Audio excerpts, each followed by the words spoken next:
Hey everyone, my name is Sarah Lavonne and welcome back to my YouTube channel. I am so excited that you are back for technically part 2. This is like what to do and then what not to do for partners in the birth room. I said this before, but I have been a part of over 5,000 births. I have seen a lot. I have stories for days. And so I have compiled a list of 6 things not to do in the birth room. And a lot of them are gonna come with a little bit of education, some disclaimers, but if you avoid doing these things, you will be the most supportive, helpful partner in the birth room. But before I get started, make sure you subscribe down below, comment what you liked and what you learned about the previous video. If you haven't seen that video, I'll link it down below. And then let's get going.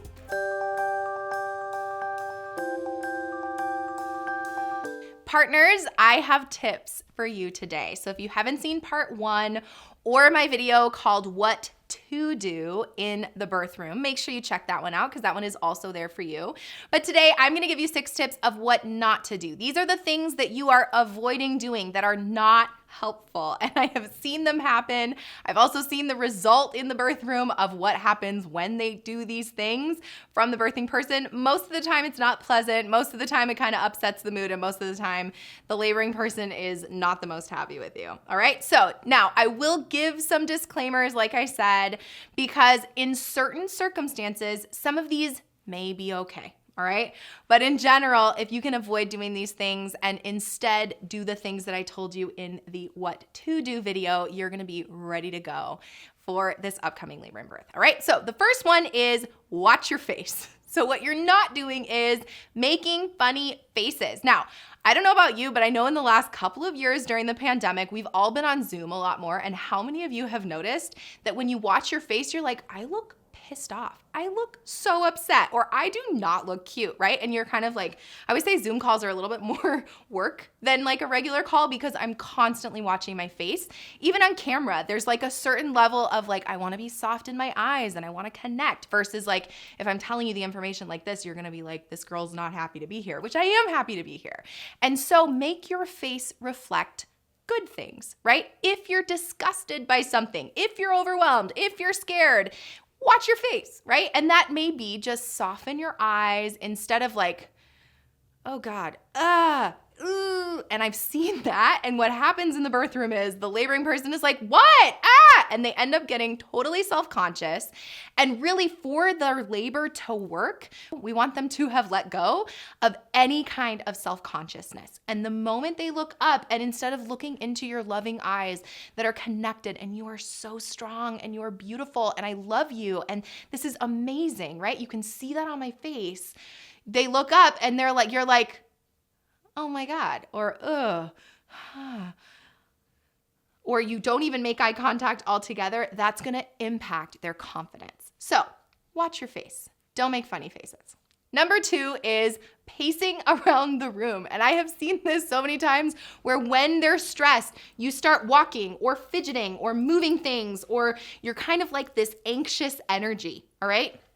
Pay attention to how you move your body around the room, right? And sometimes I'll be at birth and I'll be like, just take a seat. Here's a stool. And I'll like roll the stool up. They don't know that I've noticed that they have nervous energy going on in the room, right? Just watch your energy. And part of that is that like pacing around the room and the fast movements and the what's this? And let me grab this and here's your water.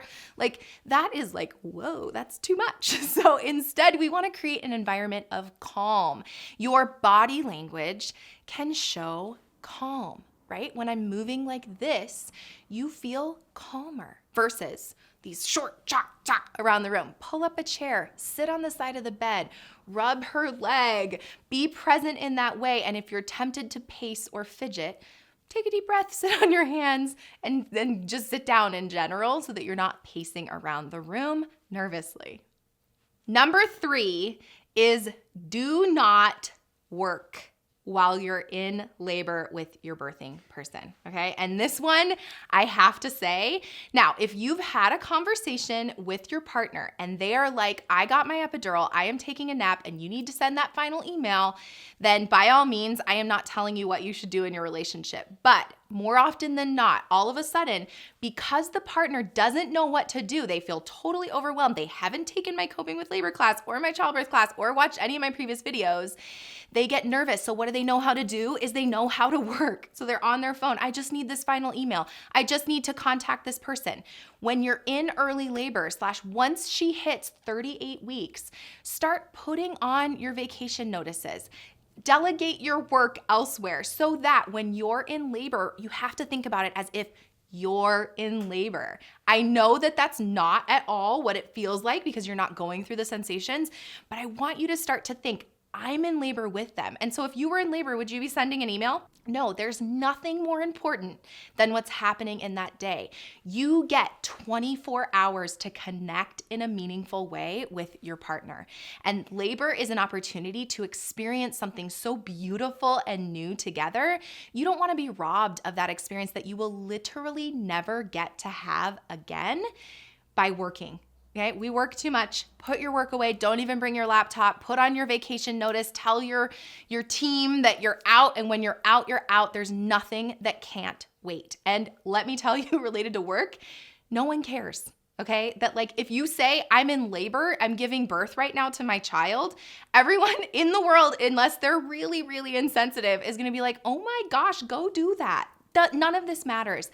Everybody else can wait.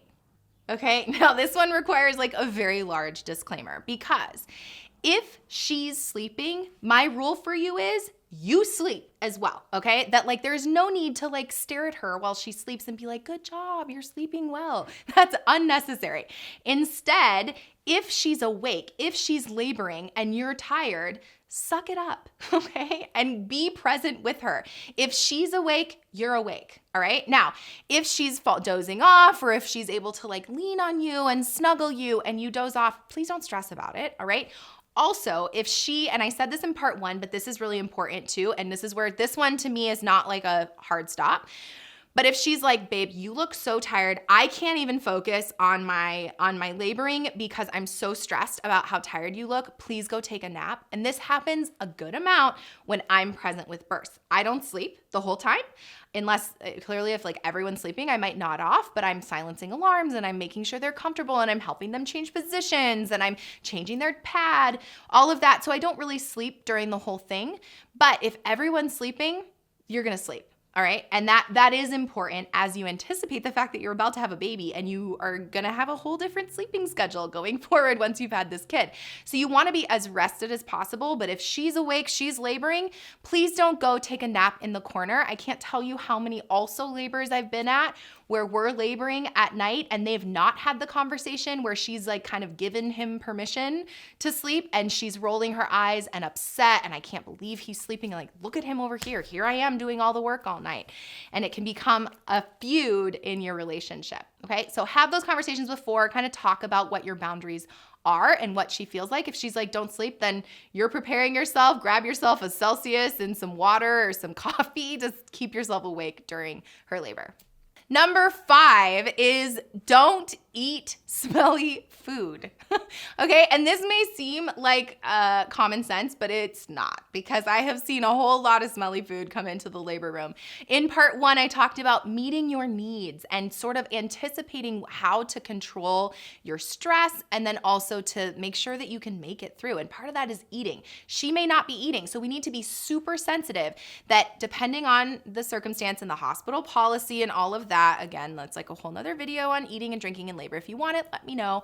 But the idea is that like she's probably not really eating. And so first of all, you eating in front of her may not be okay with her because it's just sort of rubbing it and like dangling the food in her face. Like, yo, I get to eat, and you're in pain and in labor, right? So if she doesn't feel comfortable with you eating, I literally have seen people step into the bathroom, scarf a like protein bar or something, come back out. That's what I do a lot of times because I need to eat in a 40-hour labor, right? And so I'll step out, once they fall asleep and are tucked in, I'll go get everyone food, and save her something for afterwards. And then we'll take shifts in eating, stuff like that. But those smelly foods are important, especially because I will say the majority of birthing people are probably okay with you having a snack, knowing that like you can eat, you might as well be not hungry and have the energy to help with this labor. like tuna fish sandwiches, or like really strong spicy smell, or garlic, or even coffee breath. This is why I always have mints and gum in my bag. Mind you, with masks now that we have to wear in the hospital, it's a little bit easier, but you don't want to be like with her and breathing into her face and you smell like coffee and tuna. Like, blah, she's already nauseous. That just adds a whole nother layer of nasty to your labor room, okay? So you're eating healthy foods like some nuts and those protein bars, things that are not perishable, because most rooms don't have a fridge in them. You can always ask your provider though if that is something that you have. You're hydrating a lot, and then having those snacks, maybe like sneaking them on the side, but having those conversations with your partner ahead of time as far as what they're comfortable with. And then lastly, number 6 is don't tell her to just breathe. All right. This one to me is at the end, because I do see this one a ton where they don't know what to say. And so it's just breathe. And she's breathing and she's like, that's annoying. Why? Like, I am breathing. You hear these like kind of intense responses. Remember, she gets a free pass. So whatever comes out, you're not going to be offended. So please don't be offended. That's your bonus. All right. With whatever comes out, you're there to support. And if she's communicating to you with her needs, then you need to respect that, okay? And sort of not be offended. Along with the just breathe is have some vocabulary words of what to say instead, because the just breathe is sort of what we come up with when we don't know what else to say, right? Oh, just breathe. I know it hurts. Just breathe, right? Or nervously rubbing, right? It's any of those like kind of more anxious actions. Just breathe. It's like I am breathing. Instead, what about calm, relax your shoulders, and instead of just breathe, show her what to do. You breathe so she has her pacer for her breath. So a lot of times what I'll do in the birth room when they're like, maybe they are breathing a little out of control or starting to, that instead I will go, look at me.